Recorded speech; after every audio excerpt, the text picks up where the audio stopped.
Hi, I'm Yonit Levy of Channel 12 in Tel Aviv. And I'm Jonathan Friedland of The Guardian here in London. And we are Unholy from Keshet Podcasts, two Jews on the news. Big guest on the pod today, Jonathan.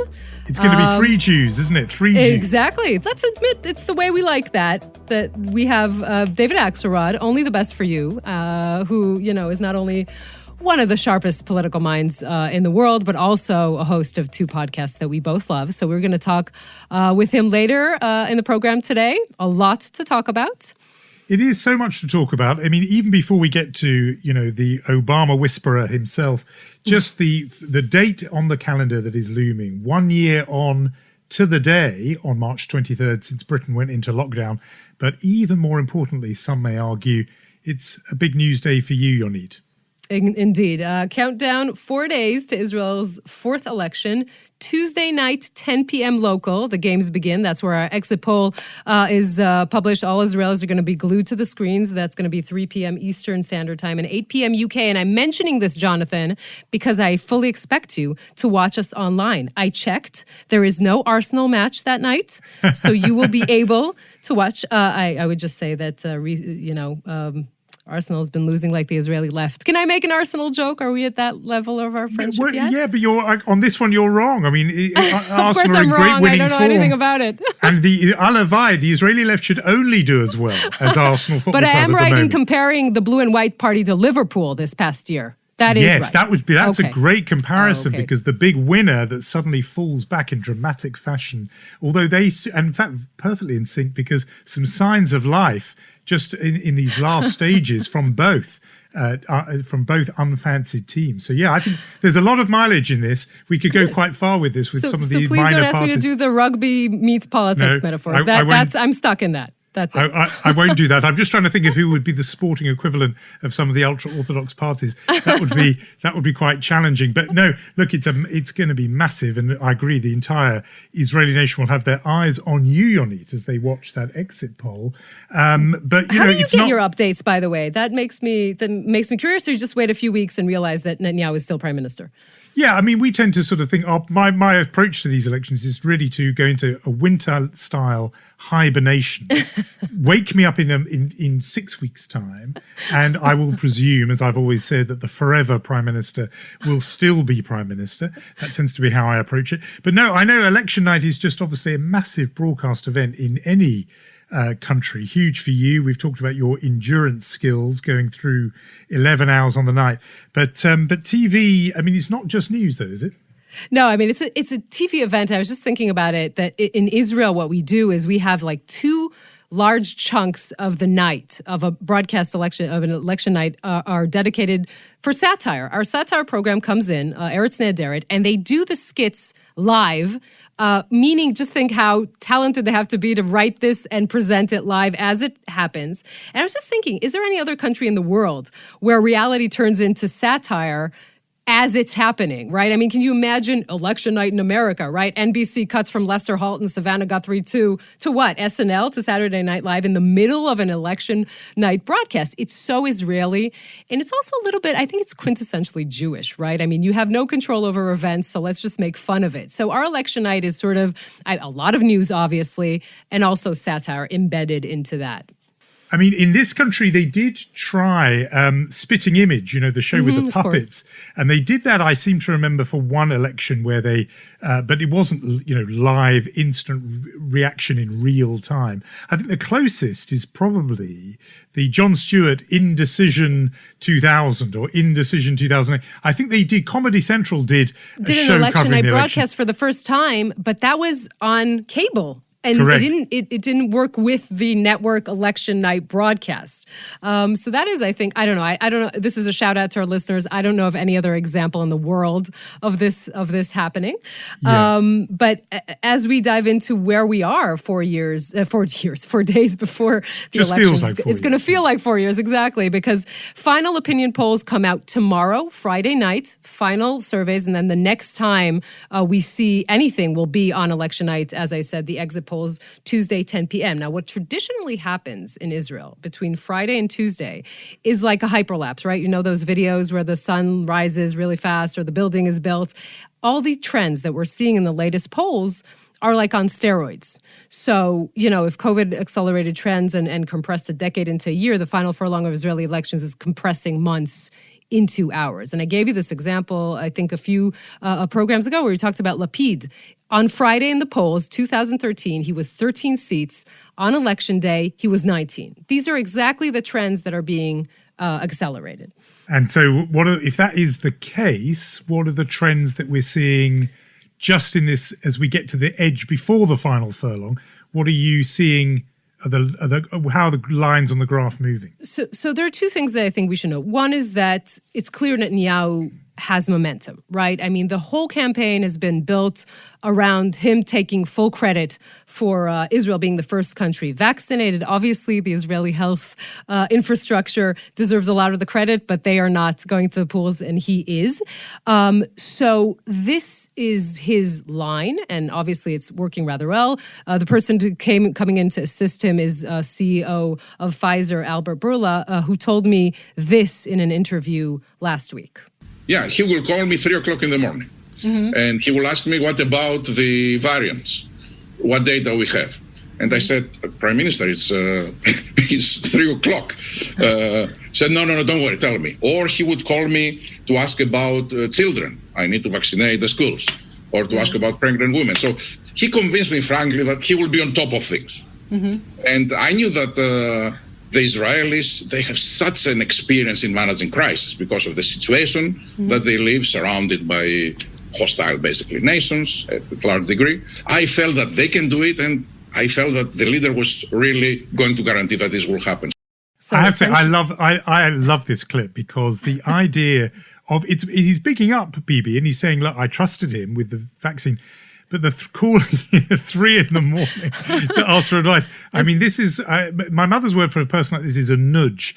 Now, I know the word nudnik, but for me, this is a nudge. Someone who is just nudging and yugging you, won't leave you alone.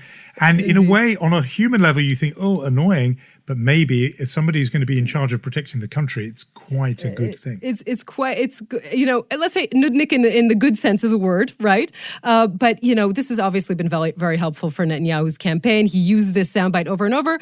Just to note that for some reason he did not use the soundbite where Bourla says in the interview, we will continue to transfer vaccines to Israel no matter who is elected on March 23rd. He didn't use that soundbite as much. But again, Netanyahu is in the momentum. He's been giving so many interviews that I would not be surprised at this point if I open up the Disney Channel and I see him between Mickey and Donald, sitting there, saying, goofy, I brought vaccines to Israel. The only thing that's botching his campaign is the UAE that basically told him, please don't come here, Prime Minister, and saying rather, even in diplomatic speak, that was pretty harsh, saying we're not interfering in Israeli elections, i.e., we do not want to be the backdrop of your campaign. So that is on the one end. The other side of the aisle is Yair Lapid, let's call him the reluctant challenger of Netanyahu. We talked about this, spent his whole campaign basically basement strategy, right? Saying, I'm not going to say I'm contending, I'm going to be prime minister, I'm going to let Netanyahu try and drag me out. I'm not going to be dragged.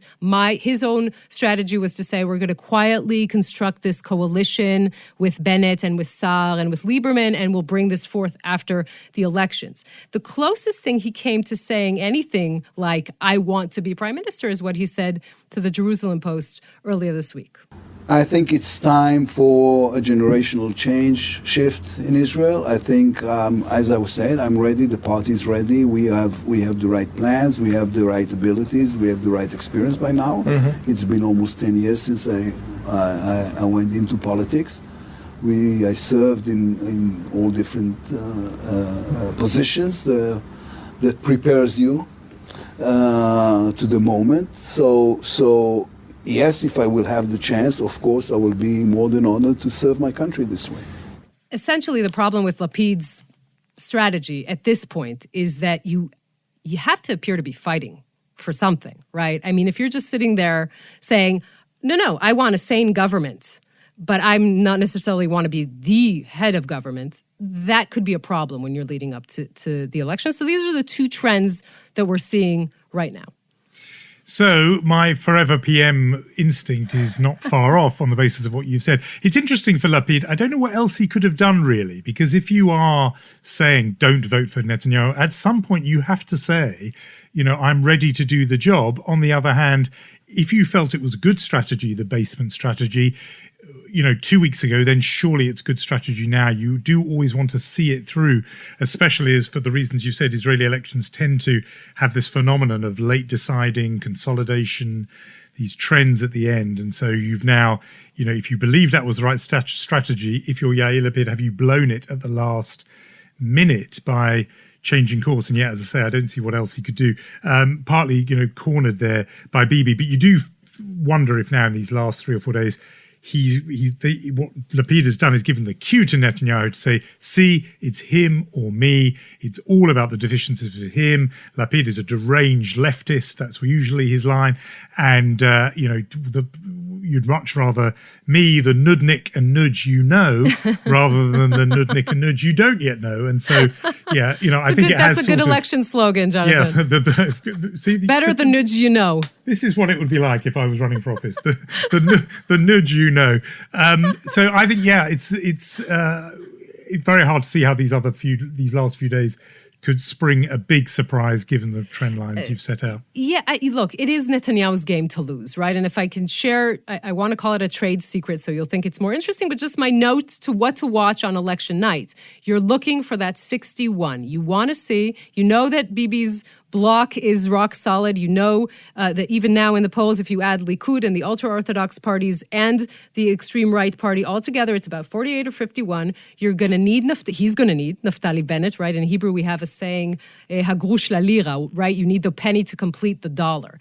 You have to see that the math adds up, that Naftali Bennett has enough to bring Netanyahu to the threshold of 61. If you have that, and again, remember that Naftali Bennett, we're talking about trends, always tends to shrink as we head to the finish line. It's usually because of Netanyahu.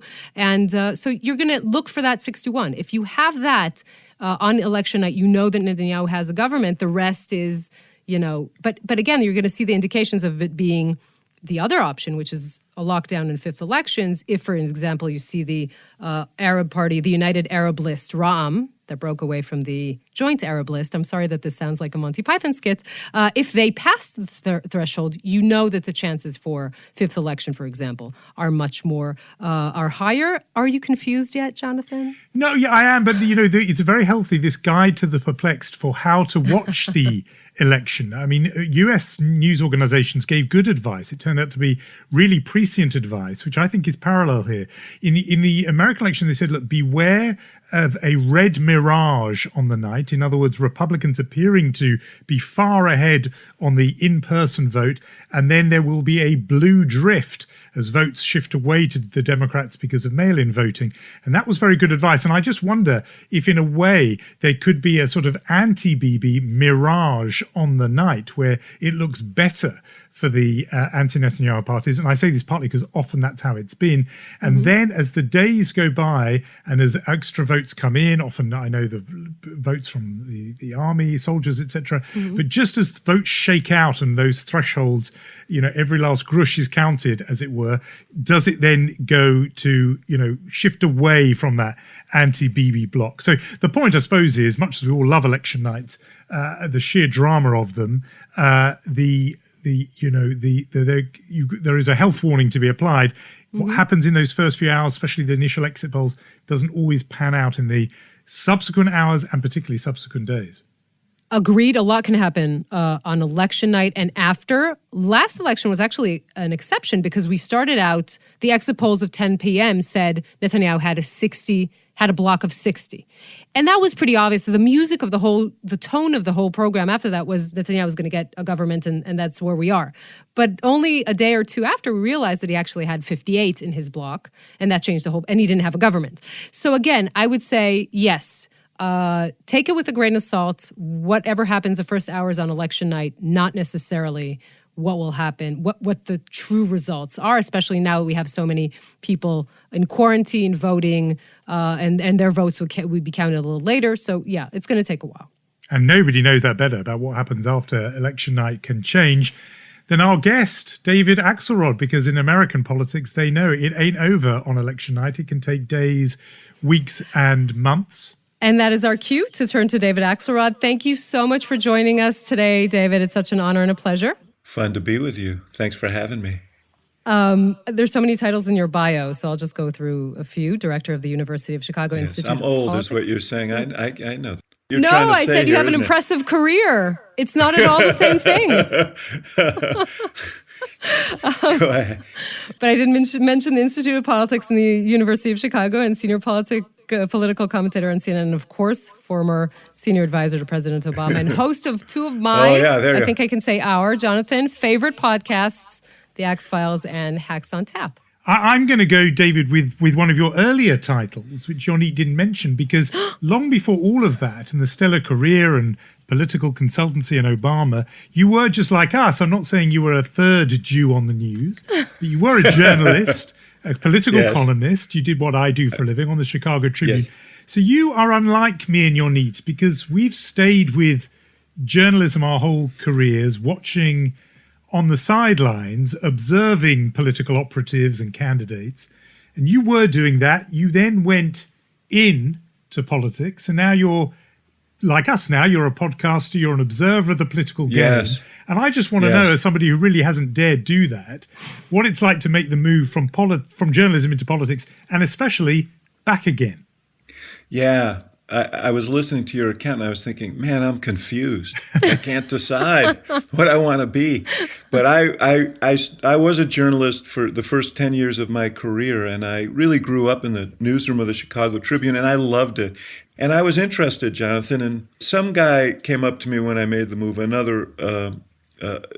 operative at City Hall in Chicago, and he told me that about another guy who had made the switch, and the guy said to him, I just got tired of asking people questions that I knew the answer to, and I figured I'd rather be inside the room, and so all of that was at play, and it was a great decision, and it gave me incredible perspective, and that was required. But I'm happy to be back on this side now and sitting with the likes of you.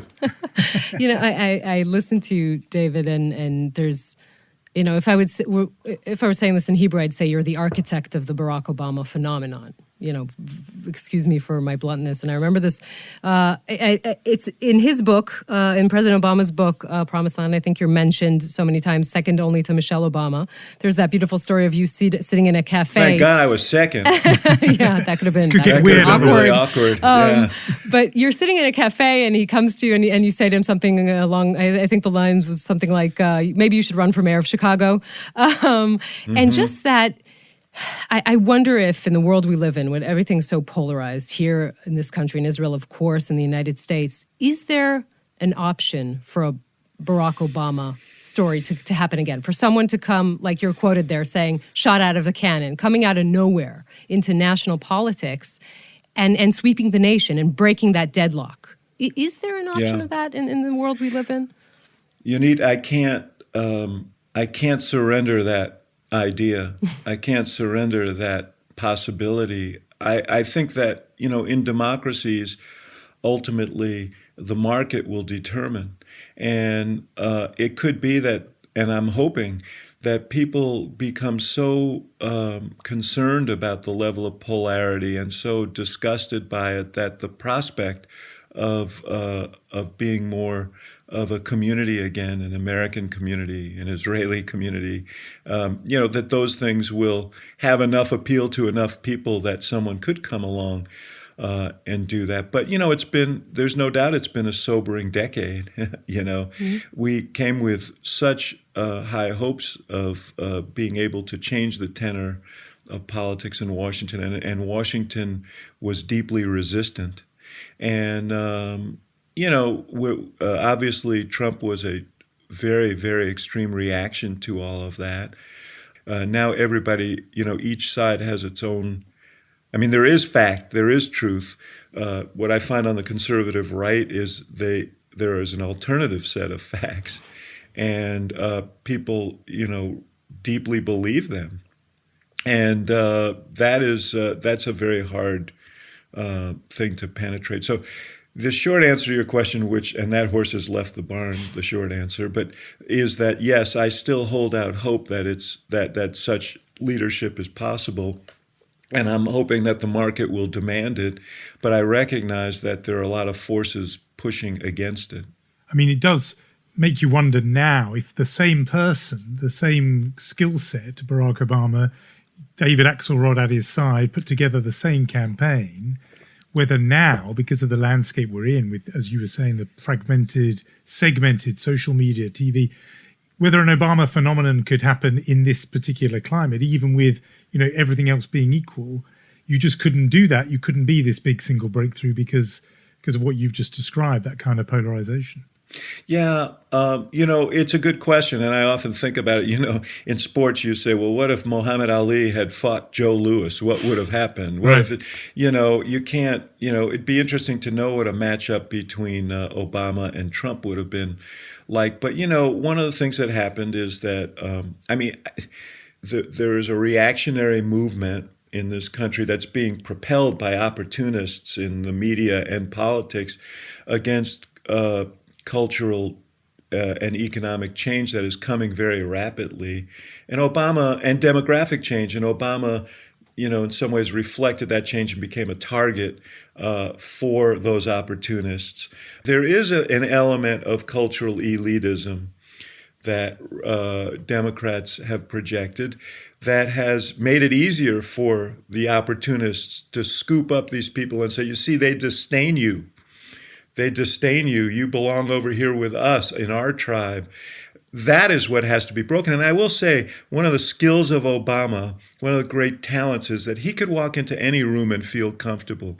I think Biden got elected in part because he had the ability to transcend some of those lines. He didn't send those cultural signals. When you're talking about Biden, I mean, the message was very clear throughout, right? It says return to normalcy, return to sanity, maybe even return to boardom, right? It was like, this is going to be, I'd we're add being one more, boring. which is return to decency. Right. But what and we're seeing now something that is transformational, right? You see the stimulus, you see this taking on Russia. It is, it's dramatic. And for someone who saw it from the inside, is this a decision to be very, very strong at the beginning, use every cannon you have after winning the election, just going very, very strong? I mean, that is the logic of this decision? Yes, I think that the history will tell you that, president is never as strong as in the first 2 years. It's going to be harder for Democrats to hang on to one or both houses of Congress. And so, he knows his popularity is probably at a zenith, and his power is at a zenith now, and he needs to accomplish as much as possible, as quickly as possible. And of course, the virus and the economic dislocation the virus has caused creates a sense of urgency, and he is responding to it and taking advantage of it.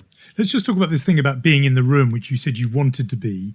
And in a way, for journalists, we always feel our faces are pressed up against the glass and we don't know. So just take us into one moment, for example. It's just happened in the last 24 hours, this thing of Joe Biden saying in an interview that Vladimir Putin is a killer. And Moscow's reacted very strongly to that. Yonit was referring to that.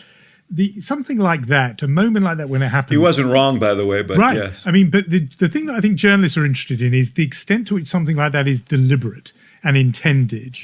Does President, you've been in those rooms, do you before the interview say, why not use this opportunity to go hard after Putin? Or is it that the question comes, the candidate, the principal, in this case, the president, just responds what they think, and then you guys, people like you afterwards, deal with how to manage it? Yeah. That's always a question for people like us. Let me say a few things about that. I saw the interview, and George Stephanopoulos, who's an excellent interviewer, and used to be in the White House himself.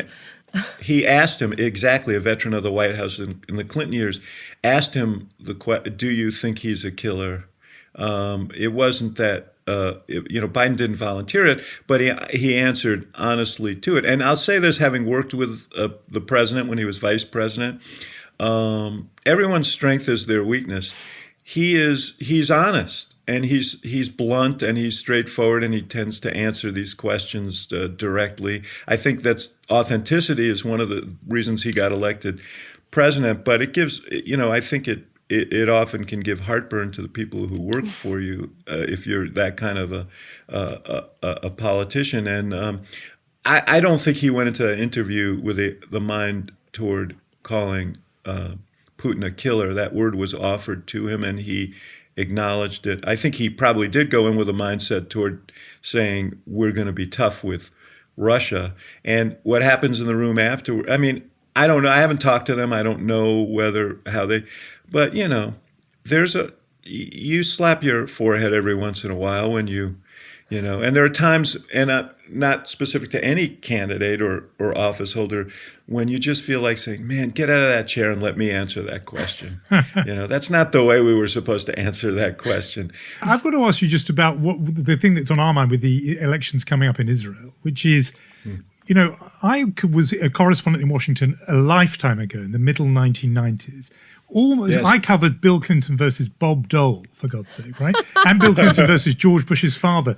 None of the people from those contests are still around, but one person who was winning elections then is apparently winning elections now. And the person I'm talking about is Bibi Netanyahu, right? Yeah. Elected first in 1996 and, according to the polls, a front runner at least in 2021. He lost a couple of times in the middle, Jonathan. He did, but it's but ever since 2009, about 20 days after Barack Obama was inaugurated, he's winning.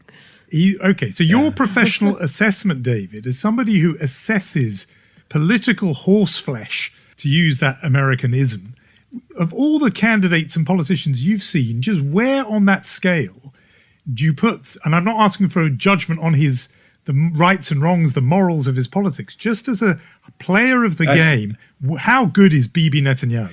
I feel like this is almost a rhetorical question. Obviously, his durability speaks to that answer. I mean, and this is a value-free judgment because the way he stayed there, I think, raises a whole bunch of questions. And, in some ways, he and Trump were kindred spirits because Bibi understands how to harness the passions of people, the prejudices of people, the fears of people to his own benefit. And he's always been good at that from the very beginning. I have to tell you, the first time I met him was in 1994, and I was on an AIPAC trip, and we met with, it was obviously before the assassination of Rabin, and we met with him, and we met with Shimon Peres, and we met with Rabin in a row. And the same person in the room asked the same question, which was, Oslo was going on. What would happen? What are you going to say to the settlers if they have to move as a result of these peace negotiations? And Bibi's answer was I tell them they don't have to move because I'm not going to do it. Peres said, I think sincerely, but when I talk about sending the wrong message, it was, I tell them they're free to stay under Palestinian rule. And Rabin, who was clearly impatient with having to meet with us in the first place, kind of grumbled. I tell them that too much blood has been spilled. We've lost too many of our young, and peace has a price, and this is the price. And you could see why he was the leader. Yeah.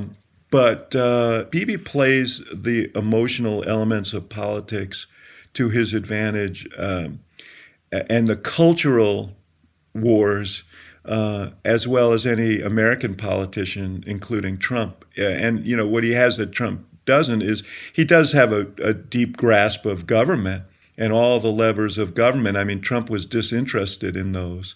Bibi understands them at an integral level. So those qualities combined has made him the most, one of the most durable political figures in the world. David, are there any fond memories from the Netanyahu years and the Obama years that you remember? One of the interesting ones was there was a published report that Netanyahu referred to at a cabinet meeting, referred to Rahm Emanuel, who was the chief of staff, and my friend and myself as self-hating Jews. And a reporter asked me about that, and I said, he's got it all wrong. I love myself. I hate Rahm. He just got it wrong. But and the prime minister, I saw him at the UNGA conference shortly after that report, and he it may have been, I think it was at UNGA, and it was that falls right before the high holidays, and he Right. wished me a happy holidays, and I think said something about that. That wasn't so. Whatever. It gave me a chance to have a joke at Ram's expense, so I thought it was worthwhile. Badge of honor, I would say. Yes. If indeed he is elected, and we don't know that, obviously, if we're looking at a Netanyahu government or a I don't know if anybody ever gets elected there. I think you just have elections. I talked about full service. That is a full service industry for strategists. We're just doing the election thing forever. That's basically where we're going to try that and see how it works. But if he does, how does the aftertaste of the Obama-Netanyahu relationship or dysfunctional relationship, how does that affect the relationship with the Biden administration? Well, I mean, in part, that is going to rest with Netanyahu and how he decide. Does he decide to position Biden and the U.S. as a government as hostile, as he did during the Obama years, or does he try and position himself as a guy who really understands American politics and is tight with the leaders here, and that redounds to Israel's benefit? I don't know. He'll have to make a decision on that. And I think it's interesting. The Biden administration has been in the early going. I think, partly because I think there's an election going on, they've been pretty low key. Obviously they're pursuing the potentially re-engaging with Iran and so on, and that's obviously a sensitive subject. But by and large, they've been pretty quiet, and we'll see, what happens beyond. I don't think they're going to abandon their view on a two-state solution. I don't think they're going to abandon their view on settlements. But how they pursue it, we'll wait and see. So I think that's a TBD, is the honest answer to that. There are some of your colleagues who've not just observed Israel from a distance, but gone over there and worked there. Stan Greenberg, who polled for Bill Clinton, then polled for Ehud Barak. And we were reading, I don't know if anything came of it because they then had some other difficulties, but the Lincoln Project, who were offering their services to one of Netanyahu's rivals in Israel. Do you think U.S. Mark Mellman, by the way, who's Lapid's strategist, right? Yes, Yeah. and Right. who's brilliant guy. I know him very well. Does U.S. political expertise travel? Is it an exportable commodity, do you think? Well, you omitted one big name, now Arthur deceased, Finkelstein. Arthur Of Finkelstein, course. who was very integral to Netanyahu's and imported, I think, a lot this notion of mining cultural resentment, racial resentment, and so on. I mean, all of that stuff were things that he brought from the U.S. There, and I think he found a willing and able partner in Netanyahu. The art of being an American consulting overseas is the ability to listen very carefully and understand what is different and not just what is the same. I mean, one of the things that I thought was useful to me as a strategist was being a journalist, because when you're a journalist, your job is to parachute in to places you've never been before and not assume that you know all the answers, but have a pretty good sense of the questions you need to ask to get to the answers. And that's what good consultants do. And, I'm sure, look, you mentioned, Yoni, you mentioned Mellman, who I've worked with over the years. He's very, very good. And he's a pollster, so he's used to asking questions. So, I'm sure that he's valuable to Lapid. Yeah, I guess we'll see. We'll see just how valuable. How and valuable? exactly. Yeah. And I don't want to put it all on Mark. We have 4 days. So there are other things exactly. at play here. No, but definitely he's the strategist behind the idea to sort of stay in. I call kind of a basement strategy, right? Not take Netanyahu on head on, etc. I want to and not make Lapid. Bibi wants to make it a Bibi Lapid race and try and collapse some of these smaller progressive parties, I think Lapid is not playing. He's not playing, right? But the question is how well this whole thing will play out, and this we really don't know. I want to ask you something from another direction, David. Right after the Capitol riots, you said something that haunted me for a few days. I think you said this on Hex on Tap and on CNN. You said that your parents fled Eastern Europe. They fled Yes. persecution, and you never thought you would see as an American these pictures. And Yes. we were talking to Jeffrey Goldberg a few weeks ago about how the sense of security of Jewish Americans. I think we're two Jews on the news who are trying to understand how Jews feel around the world. Do you feel like something has changed in your sense of security in these 4 years, after 4 years of Trump? Look, first of all, I mean, it's just a fact that hate crimes are up exponentially here, and anti-Semitism is on the rise. And you see these groups. I mean, look at QAnon, which this insane kind of theory, that includes, Jewish lasers from space starting fires in California and so on.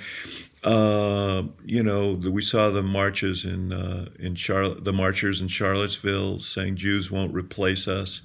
And in Nazi regalia, to say it's unsettling is an understatement. And I will tell you, even when I was in the White House, which was before Trump, I had Secret Service protection because a guy shot up the Holocaust Museum in Washington, and he had my personal information in his pocket.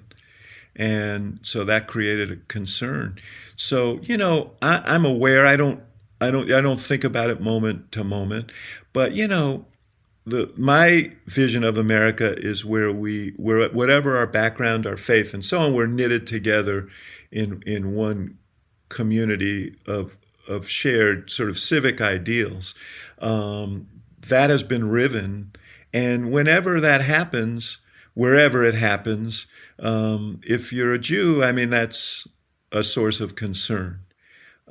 Because that social fabric is also what protects people, to practice their faith and their culture and so on. So, no, I don't live day to day with it, Yonit. But does it concern me? Yeah, it concerns me. Not for my own safety, but generally for the safety of the community and the coherence of the American community.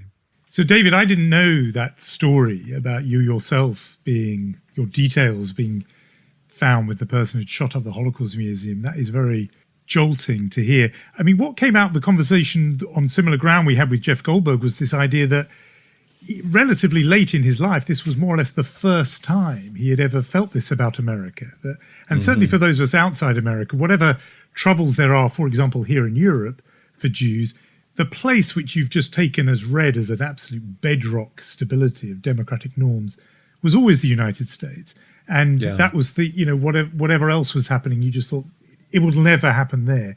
So I'm just curious to know whether the Trump period and seeing those democratic norms being trampled on gave you that feeling of uncertainty for the first time, or whether you'd had it before, after all, from that own, your own personal experience of being targeted.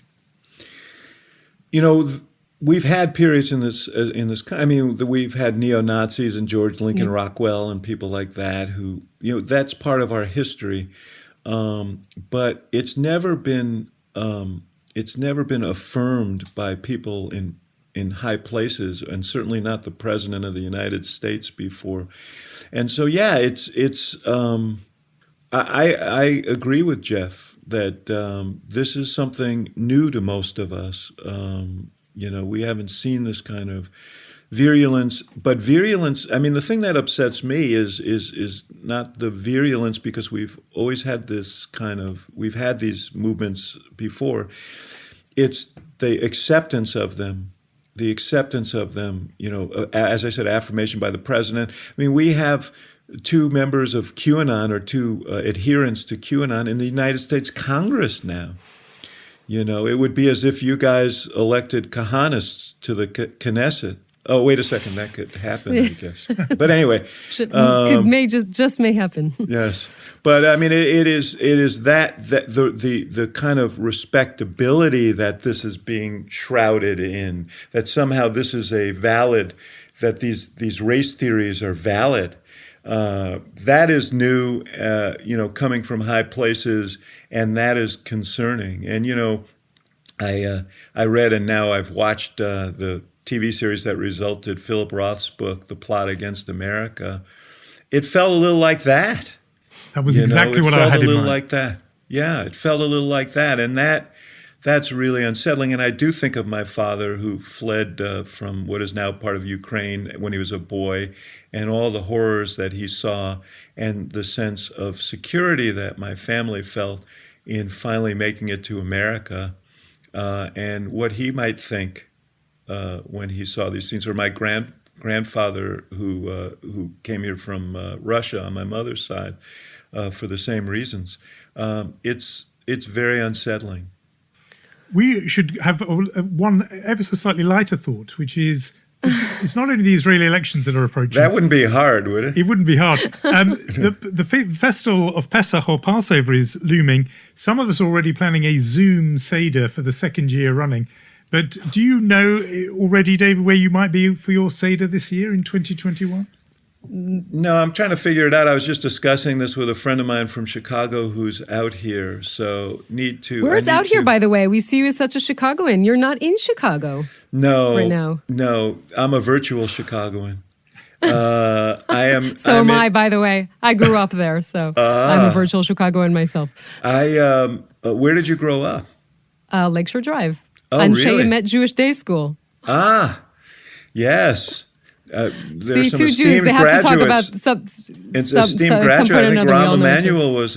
He did, yeah, and his kids. His kids, yeah. So anyway, we digress. I've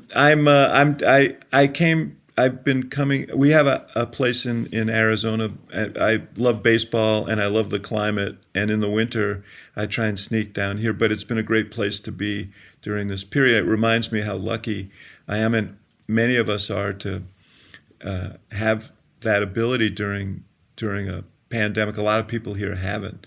But I'm down here. But don't tell anybody. So it's next year in Phoenix. Don't worry, your secret is safe with us. Okay. Yeah, next year in Phoenix is good. Yes. David next year in Axelrod. Phoenix. Next year in Chicago, I think, is probably the way I should say it. The ancient prayer, next year in Chicago. From the girl from Tel Aviv has to invite you all to do next year here. Okay. But thank you so much for talking to us. It was Pleasure such to be a with you pleasure. guys. Thank you so much. Thank you.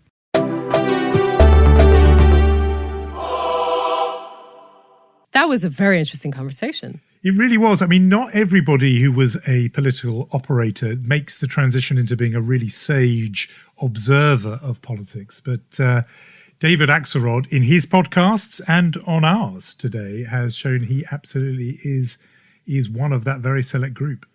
Indeed. And we would want to make the point after Jeffrey Goldberg and David Axelrod, Jonathan, that our mic is open to non-Jews as well. Just saying, if President Biden wants to come on, you're not going to tell him, sir, I'm sorry, you're an Irish Catholic. You don't have to be Jewish is the title I want to steal from. Of course, yeah, that has a good and long history. No, we could have two Jews and an honorary Jew on the news if Agreed. President Biden wants to come to us. You remember, we're there on Instagram, President Biden. We are two Jews on the news. We know you're busy on that platform. Find us there. Find us wherever you get your podcast, Mr. President. We are here for you. Have no fear. You cannot, though, I think, be a recipient of this week's Chutzpah Award because, Yonit Levy, you already have candidates for that prize. Indeed. If I can, Jonathan, I don't know if you'll like it, but it is but my nominee for Chutzpah in the week will be the European Union. And I'm talking about the AstraZeneca mess. Now, some people, very small amounts, developed blood clots after taking the AstraZeneca vaccine, and some EU countries immediately suspended the use of it. Now, we have 19 countries not using the vaccine, despite a host of scientific and health experts saying that the vaccine is safe and that the benefits of using it outweigh the risks. Now, the EU is furious, saying it's not getting enough vaccines and may even suspend sending to Britain those vaccines produced in the EU the same vaccines they say are unsafe. So really just a tragedy of bad decisions and bureaucracy, and not a good time for the European Union. The sad thing about it is that it's giving this exact problem of bureaucracy and everything that is the cascading consequences of it are just giving the ammunition to the people who are anti-EU. Yeah, I think it's a worthy recipient of the Chutzpah award for us. It does recall an old joke. I mean, when you have the Brussels officials and individual heads of government in Europe saying, you know, the AstraZeneca vaccine is flawed. We don't like it. We don't think it's tested enough on over 65s. And we think also there's these risks. And meanwhile, why haven't we got more of it? I mean, the contradiction Why are you there, underproducing? the contradiction there does recall that very old but still worthwhile Jewish joke of the two diners at the kosher restaurant lamenting, and one says to the other, the food here is so terrible, and the friend replies, yes, and such small portions. and this is the EU has made that joke live again for the 21st century, because remember, it wasn't just with these reports of these handful of cases about blood clotting, and by the way, people point out there are just as many cases associated with the Pfizer vaccine, and no one's complaining about that. No, it's the people like, for example, Emmanuel Macron were kicking off about this before, saying that, you know, they weren't sure that the Oxford AstraZeneca group had done enough trials among older people. So they were against this from the beginning because they hadn't got enough. They hadn't ordered the supplies, and therefore, almost like the old sour grapes thing, they were saying, look, because we can't get it, we don't want it anyway. And so, you know, there's the chutzpah of the EU on this issue has been noticed by our chutzpah award judges in previous weeks, even before we got to this. But this week it rose to the level where a nomination was really irresistible by the Academy that hands out the chutzpah award. Where is the Academy? Is it in Stockholm, in Brussels? It sits in many locations. I understand. As, you know, it is. It reaches international, as you can imagine. And but this week they felt there was really no competition. So the European Union, I'm afraid, I say this as a conviction Remainer, and was on the opposite side of the Brexit argument. It has not covered itself in glory when it comes to the vaccine. Yes. So with that sad sighing, I will move on to the Mensch nominee of the week. Good, more cheerful. The people, the good men and women of the Israeli Antiquities Authority, responsible for the discovery of the new Dead Sea Scrolls. Now, more than 2,000 years old this week, very similar to the highly regarded Dead Sea Hidden Scrolls that were found in the 40s and the 50s and are in the Israel Museum. And now a new rare find, Greek translations of the books of Zechariah and Nahum, and are written in, by the way, the name of God is written in Hebrew in these texts, as you Brits would say. Quite an exciting discovery here in the Levant.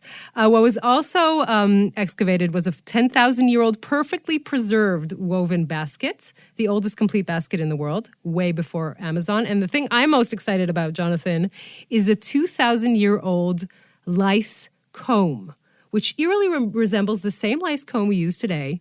And I'm just I used this week on my son's head, incidentally, and just thinking of that woman, that mother 2,000 years ago, using that lice comb on her son and saying to herself, these lice are never going to go away. And she was right. I love that story. I love that story. Yeah, no, I love that. There's solidarity and empathy across 2 millennia. My children are now past that age, but I do remember we called it the sort of nits comb, although it was a lice comb, but the children would have a little note from the school saying there's nits again or lice again. If we are handing out Mensch Awards to the recovery of long forgotten and long buried texts, your one in the land of Israel is 2,000 years old. My one in diaspora is only 70 or so years old, but it is the Mensch recipient is also associated with a recovered text, and that is the novel that I am reading and really gripped by at the moment, published in this country next month, but I got an early copy. It's called The Passenger by Ulrich Alexander Boschwitz. And you may be thinking, that's a new up-and-coming novelist who we haven't been reading. And in a way, you would be right in that he was a new and upcoming novelist, 23 years old when he wrote The Passenger in 1938. He wrote it fresh in the wake of the Kristallnacht pogrom in Germany, or obviously wrote it in German. It is a sort of gripping read, like a kind of Hitchcockian thriller, the publishers are saying, because it is about one man's escape from Nazi Germany, a Jewish man's escape as he realizes the net is tightening. Thrilling read, and the manuscript was found a couple of years ago, having lain buried, was republished in 2018 across Europe and has been getting rave reviews in the countries of continental Europe, comparisons with Franz Kafka in El País. It comes out in English after all these years next April. It is called The Passenger, but Ulrich Alexander Boschwitz, a young man who did not live actually beyond 1942, killed in a remarkable circumstances. He was deported from Britain, sent to Australia, was on his way back from Australia to Britain, and his ship was sunk by a Nazi submarine. It's an amazing story. The book itself is gripping, but like your mensch of the week, my one is the author of a text that had lain apparently forgotten and buried all these years. And so I think there's a nice symmetry between our menches of the week. So the book itself is gripping and the story behind it. So from Both. old manuscripts and antique scrolls as our mensch nominees, we can scroll down further and say again that we have an Instagram page. Did you see what I did there? I did, and I was Jonathan? impressed. There is, I just Colour me passed from 2,000 impressed. years to social media.